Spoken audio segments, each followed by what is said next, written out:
You ever wondered as you go about your day, what does it look like to actually be salt and light in your world with the people that you encounter every day? I'm not talking about being told that we need to be salt and light, but actually knowing what that looks like, because I'm assuming probably most of the people watching this video know we're supposed to be salt and light. But what does that practically look like? How do I do that? How would Jesus live my life each day being salt and light in my situations? That's what I want to talk about. Not that we should do it, but I want to give you some very practical ways to do it.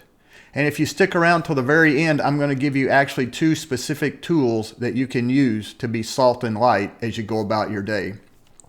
So the way I define being salt and light is to love on people and to care about people as you go about your day.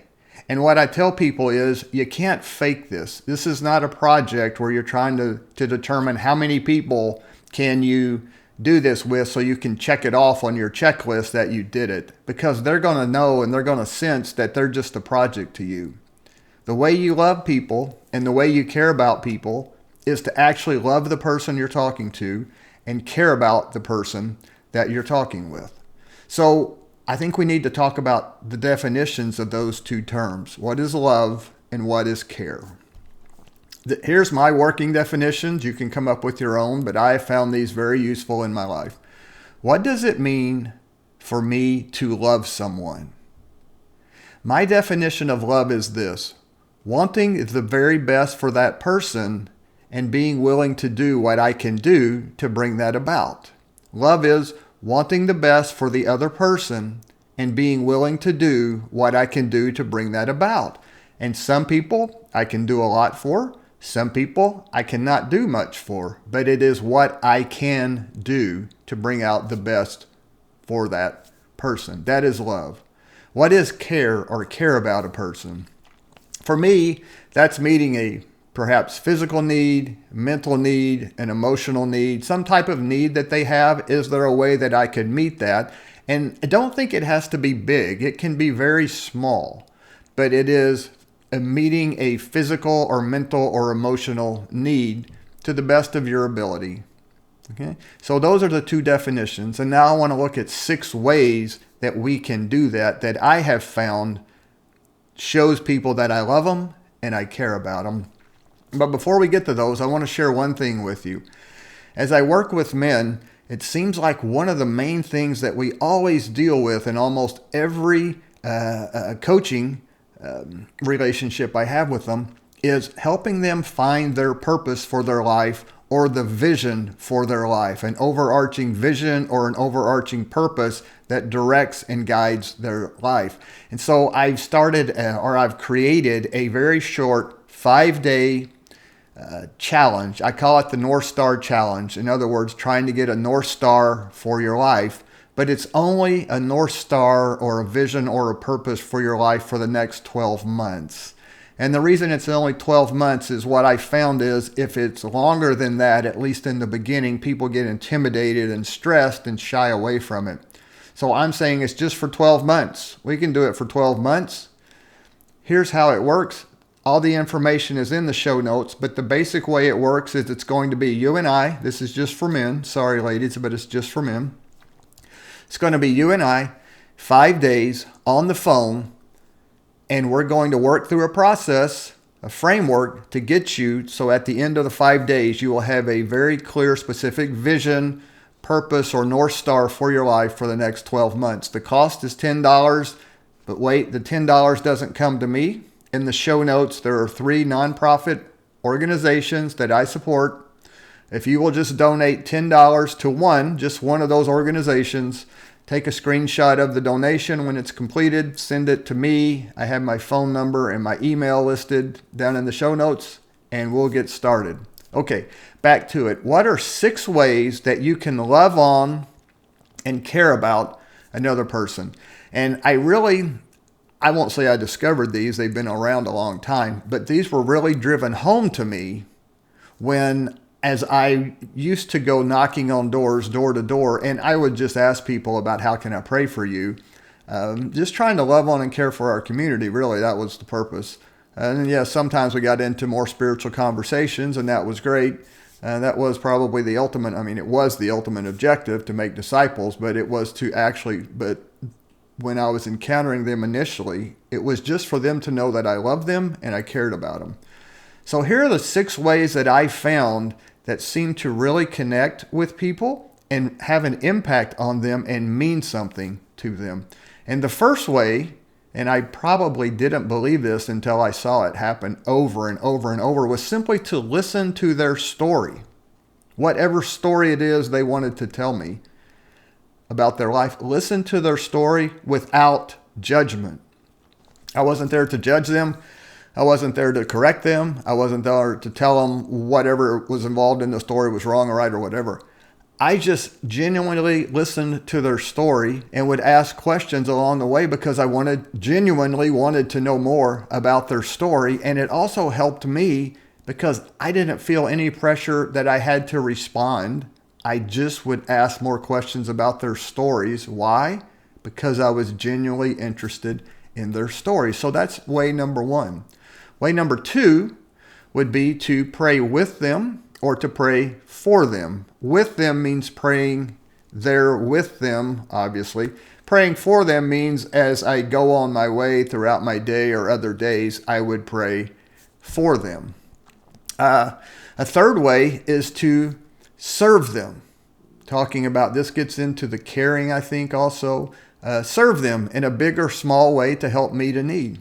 So just serving them, look for something big or small that may come up in a conversation or that you know about is a way to serve them. Don't worry about the size of it. Just look for ways to serve them.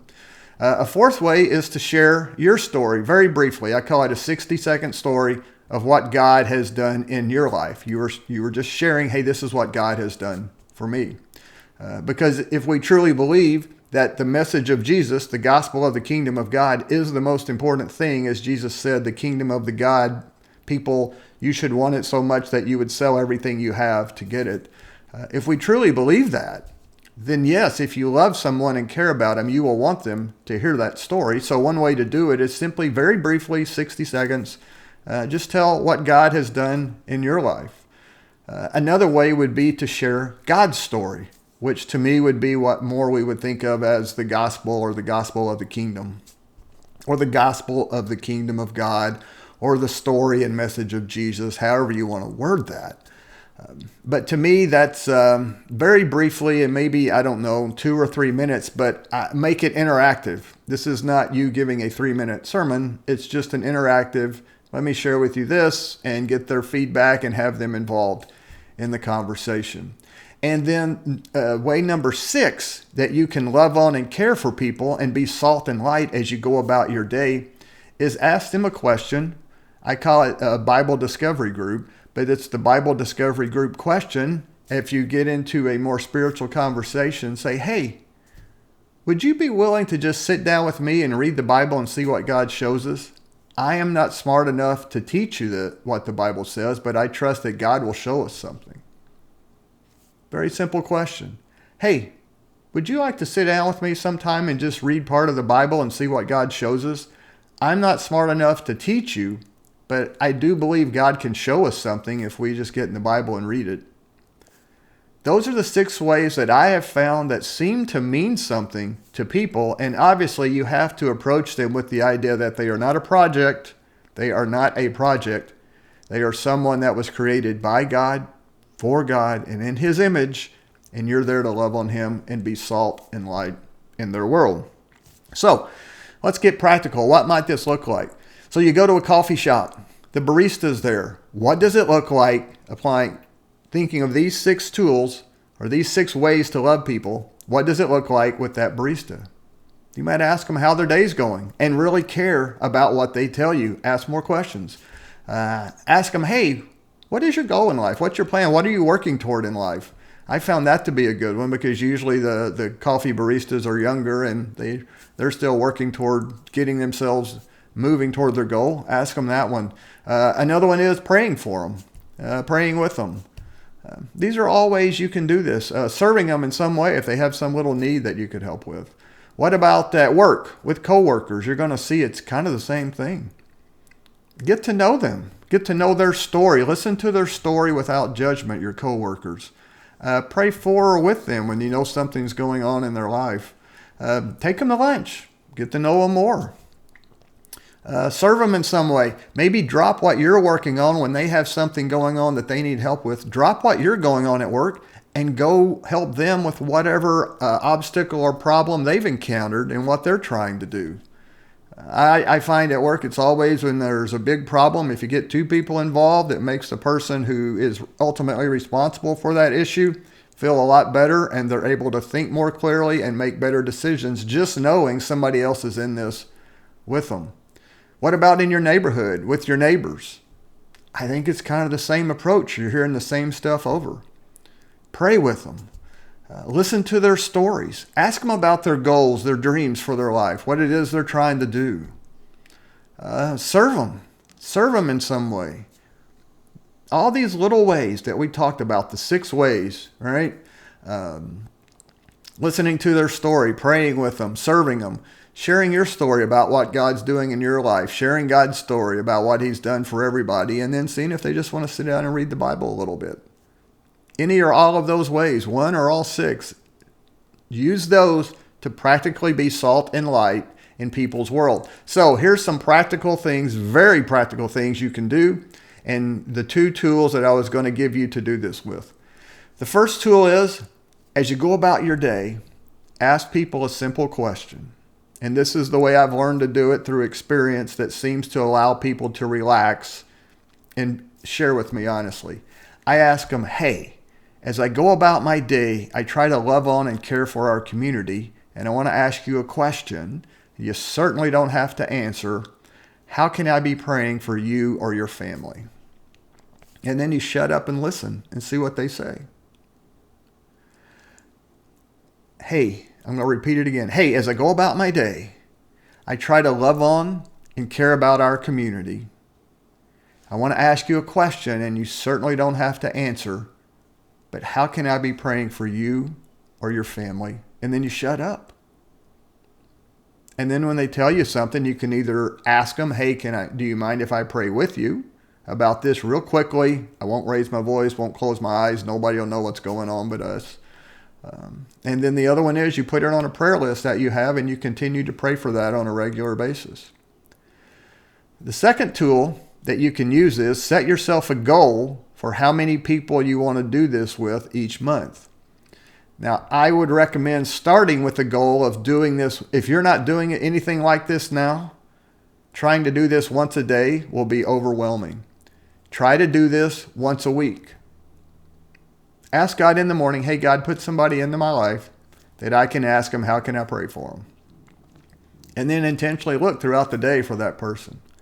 But just set a goal of once a week and record it. Either record it in the notes in your phone, record it in your paper calendar, or however you can keep track of it, just record it. So that would be my suggestion. Learn the tool of how to ask people, how can I pray for you? And then set a goal of trying to do at least one person per week. Hey, if you like this and you found it beneficial, I'd appreciate it if you would like the video. Also, if you found it beneficial and you know somebody else that you think it might help, please share it.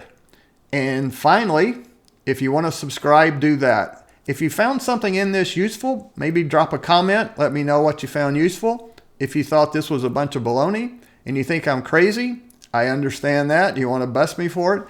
Go ahead, make a comment in any way you want. I promise I will not take it personally, and I appreciate everything that any feedback that you would give me so I can make better videos that will help more people in the future.